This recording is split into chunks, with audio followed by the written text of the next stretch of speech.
Des centaines d'hectares de plaines fertiles et une production enfin à la hauteur. C'est l'espoir de ces riziculteurs congolais de la plaine de Rusizi.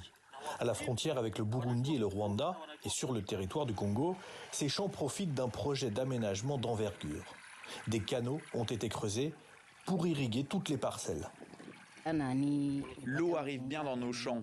Cela nous aide à produire une grande quantité de riz. Il y a une grande différence par rapport aux dernières saisons.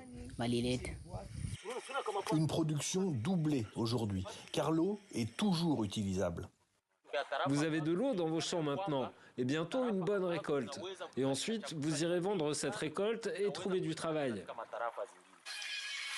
Cet espoir a permis de voir arriver de nouveaux agriculteurs. Certains jeunes, enrôlés dans des groupes armés locaux, seraient désormais attirés par la riziculture plus rentable, mieux organisée.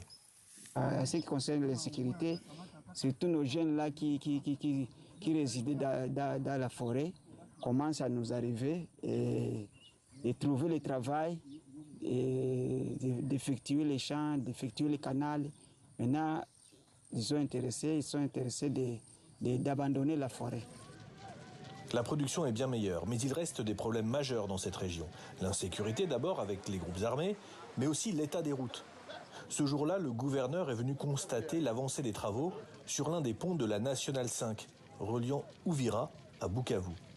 L'axe routier Uvira-Bukavu, du fait de sa proximité avec les plus grandes zones de consommation de la province, a une valeur économique certaine et indéniable, puisqu'il favorisera l'écoulement plus rapide des produits vivriers et d'importation. Les travaux sont prévus pour durer jusqu'en juillet.